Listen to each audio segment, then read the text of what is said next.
The Learning Sea. The Sour Grape, written by Jory, John and Pete Oswald. I'm a grape, a sour grape. Grr. If somebody upsets me, I'll remember it. If somebody wrongs me, I won't forget it. If somebody insults me, I'll never ignore it. No. See that banana over there? That banana slipped and bumped into me, so I'm holding a grudge. See that orange? That orange didn't call me back for a week. Grudge. See that lime? That lime borrowed my scarf and never returned it. Grudge. I suppose I've got pretty thin skin for a grape. Nobody steps on this grape. Grrr. Granted, it wasn't always this way. I grew up in a close-knit bunch. There were about 3,000 of us in our little community. We were sweet to each other. You look nice today. So do you. No, you do. We all lived on a vine. Sure, it was a bit claustrophobic, especially when we were trying to get ready in the morning. Are you done in here? Come on. But my family was ripe with humor, goodwill, and warmth. We did our best with what we had. Are you gonna finish that? My grandparents visited us on the weekends. We would stroll in the sun and they would teach us what they knew. They said that it takes a bunch to raise a seed. They said that the good grapes roll their own way in life. They told us to be kind, forgiving, considerate, and grateful. Or grateful, my grandpa said with a wink. Above all, no matter what life throws at you, and there will be a lot, try to stay sweet, my grandma said. Indeed, we said in response. And for a while, I was the sweetest of the sweet. I said, please. I said, thank you. I brushed aside life's little annoyances. I knew how good I had it. Oops. Haha, no problem at all. But then one day, something changed in me. It was my birthday. I had rigorously and vigorously planned a big party for weeks. I had sent out invitations with the date prominently displayed. Get this. I had a Ferris wheel, a magician, and hayride. I had snacks upon snacks upon snacks. The highlight of the party, though, was a fireworks display, which would happen at sundown. I stood out front and waited for the folks to arrive. I had a gigantic smile on my face. I waited. Everybody was a little late, it seemed. No big deal, no big whoop. So I waited. A tumbleweed rolled by. A coyote howled in the distance. The sun sank behind the hills, and I waited. Nobody showed up. And I mean, nobody. By the time the fireworks show started, with me as the sole spectator, I was scowling. I considered everybody I had invited, and only one thought came to my mind. Grudge, grudge, grudge, grudge, grudge, grudge, grudge. And after that, my personality became something else entirely. I went from a sweet grape to a bitter grape, to a snappy grape. Who moved my chair? Finally, I became a sour grape. Grr. I started holding minor grudges that eventually became major grudges. Why don't you watch where you are going? I scowled so much that my face got all squishy. You know what? Don't even bother calling me back. I took my grumpiness out on others. Are you ever going to return my scarf?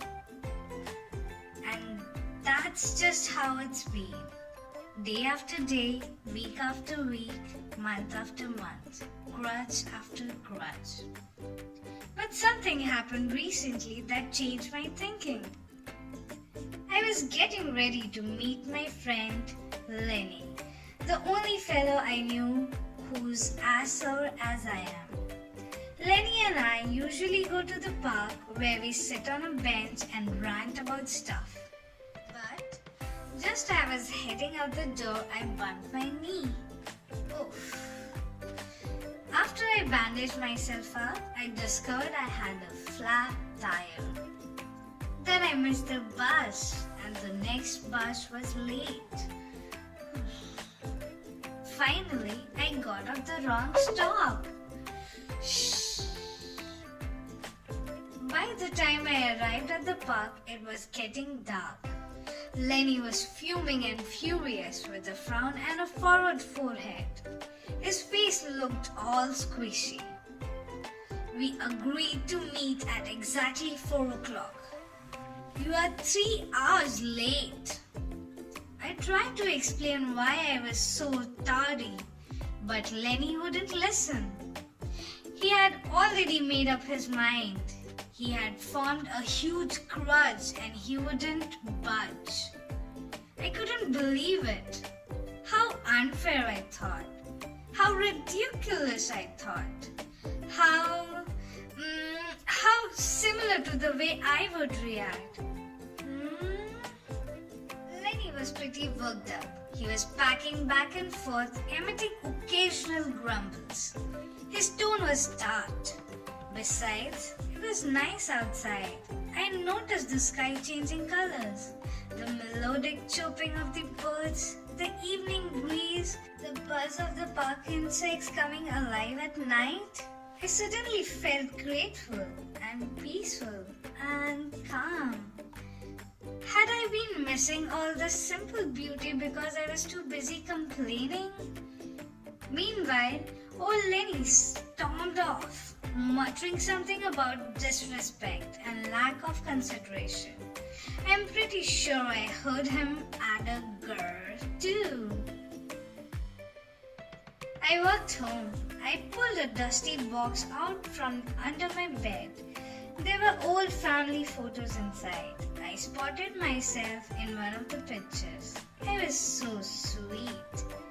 I knew that little grape from the photo was still a big part of me, deep down. It would just take some work to get back there again.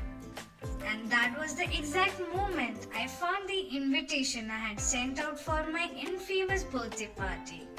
The one where nobody showed up. It said May 31st. But wait a minute here. My birthday was on May 21st. Alas, I had told everyone to come on a wrong day. It was all my fault.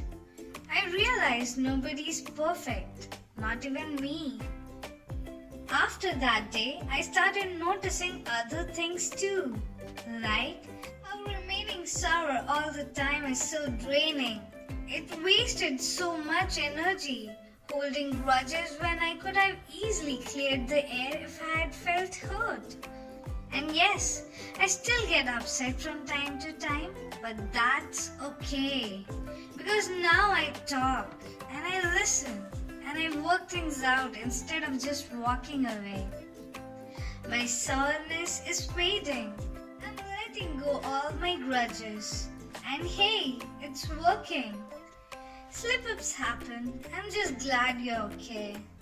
Aw, thanks. That scarf looks sublime on you. Why don't you keep it? Really? You're the best. Orange, you glad we got to catch up? I am so grateful that we did. Sure, sometimes I still let out a little grr when I'm frustrated. like this. Grr. But when I move on, my face is a less squishy too.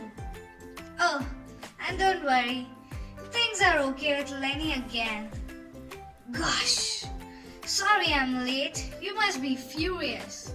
No big deal, my friend. You know what?